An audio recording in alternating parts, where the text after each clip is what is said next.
C'est un crash d'hélicoptère qui a suscité une onde de choc en Iran. Helicopter has now been found.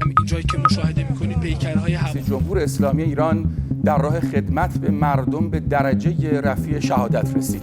Le dimanche 19 mai, les médias du monde entier annoncent la disparition du président Ebrahim Raïssi alors qu'il revenait d'une visite en Azerbaïdjan. And breaking news. State media has now confirmed that Iran's president and foreign minister have both died in a helicopter crash. C'est la confirmation de la mort du président iranien.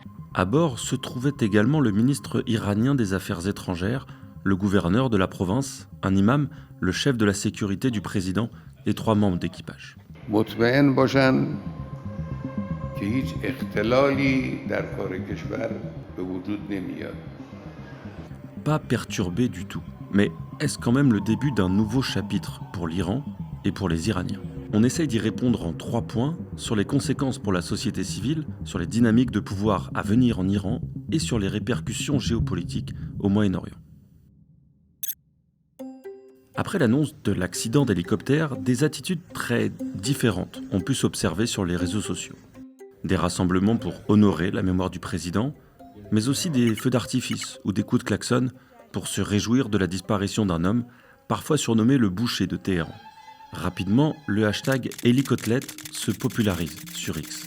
Une contraction entre Héli, en référence à l'hélicoptère, et côtelette, une spécialité iranienne à base de boulettes de viande et de pommes de terre, une référence souvent utilisée chez les opposants au régime, et notamment en 2020 après la mort de Qassem Soleimani. Le président Raïssi était l'incarnation de la répression du régime.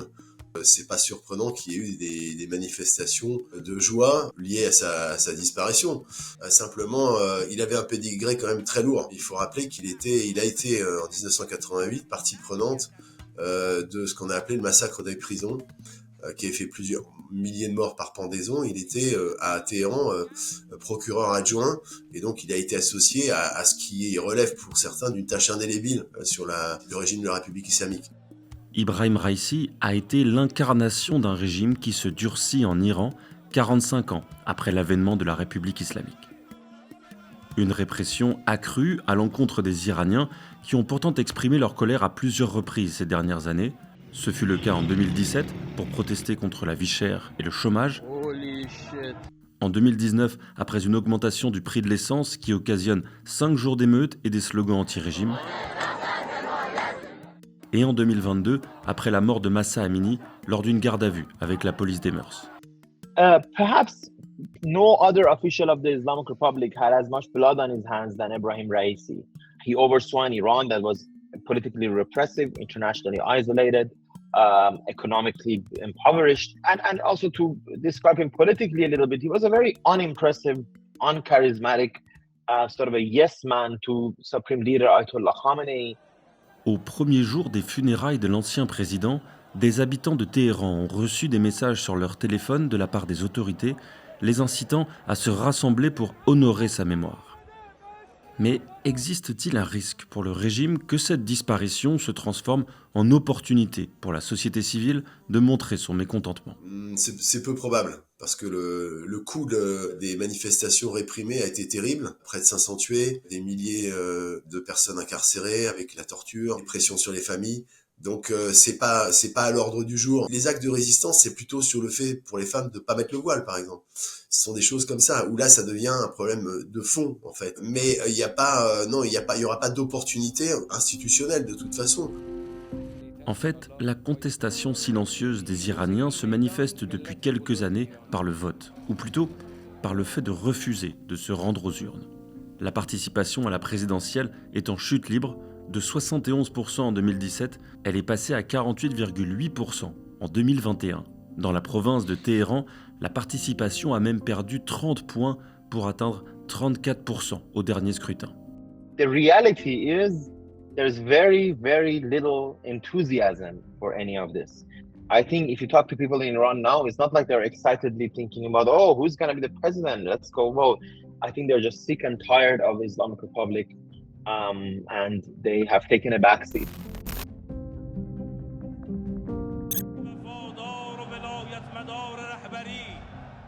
La disparition d'Ibrahim Raïssi occasionne un double défi pour le régime, sur le plan politique et sur le plan religieux.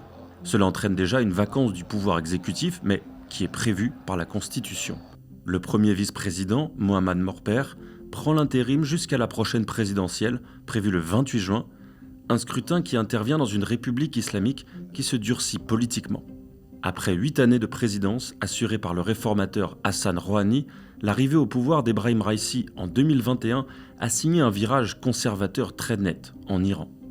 Mais là, on arrive à une situation où de toute façon, ceux qu'on appelait les modérés, par exemple incarnés par l'ancien président Rouhani et d'autres, ils sont hors jeu, ils sont totalement hors jeu.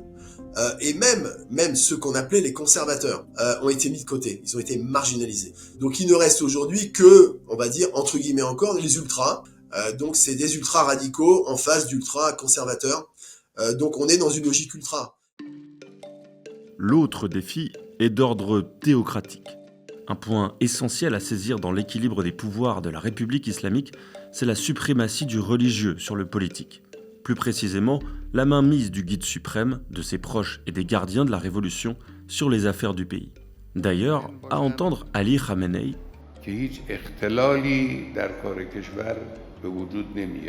on pourrait presque comprendre qu'il n'y aura aucune perturbation, car c'est bien lui qui est de toute façon aux commandes.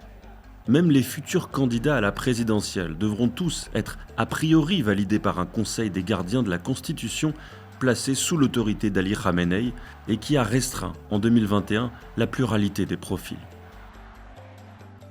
Presidential elections in Iran are never free or fair, but they are sometimes competitive, and they were competitive from 1997 to 2017. So people like Khatami and Ahmadinejad, at least for the first time, and Rouhani, they were elected in actually competitive elections. There were different candidates, people voted, majority of people voted also, very important. 2021 was the first time where majority of people didn't vote because the results were preordained. Everybody knew Raisi is going to be elected, so he was. Raisi was not elected by any, I think, normal definition of an election. If you eliminate all the possible candidates and only put my name, I can be the next president of France. So the next election, I think, will be probably even worse. L'équation se corse un peu quand on sait que le guide suprême, justement celui qui concentre l'essentiel des pouvoirs, a 85 ans, une santé déclinante et qu'il réfléchit à sa succession. Or, l'un de ses successeurs potentiels était justement Ibrahim Raïssi. Pas un favori, mais un prétendant. Il était le factotum, effectivement, du guide, donc c'était utile. Mais de là à le voir prendre la charge, incarner la charge de guide suprême, c'est une autre affaire. Dans cette liste de prétendants officieux, on trouve aussi en bonne position Mojtaba Khamenei, le fils de l'ayatollah actuel. Mais l'opacité du processus de décision incite à la prudence, autant sur le nom du futur guide que sur l'hypothèse d'une libéralisation politique future qui pourrait profiter aux 90 millions d'Iraniens. Au Proche et Moyen-Orient, l'Iran structure son approche géopolitique autour de deux piliers, sa rivalité face à l'Arabie saoudite et son opposition totale à l'existence d'Israël. Après l'attaque du 7 octobre, Ebrahim Raïssi avait d'ailleurs félicité le Hamas. یک جلوه‌ای از مقاومت و ایستادگی در مقابل رژیم پوشالی باید به مردم فلسطین، به مجاهدین فلسطینی، به همه گروه‌های فلسطینی و به امت اسلامی تبریک گفت. Mais son agressivité dans les meetings, les tribunes et les conférences de presse concernant Israël ou encore le grand ennemi américain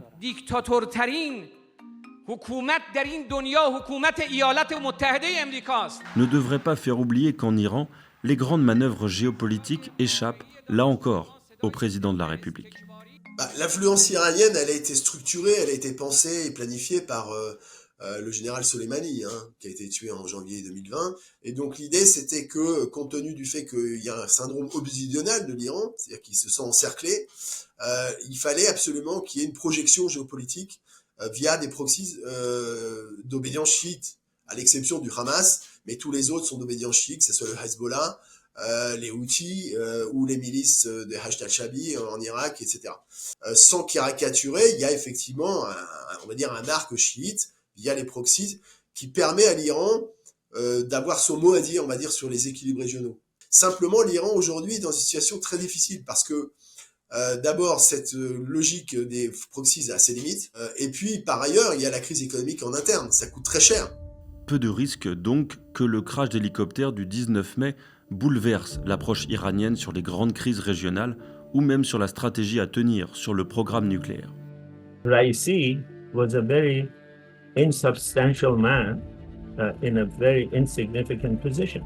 Paradoxalement, la mort du président Raisi a davantage rappelé à quel point le plus haut fonctionnaire de l'État iranien, le seul élu au suffrage universel, n'exerce en réalité son pouvoir que dans un espace très restreint et délimité par un guide suprême, tout-puissant.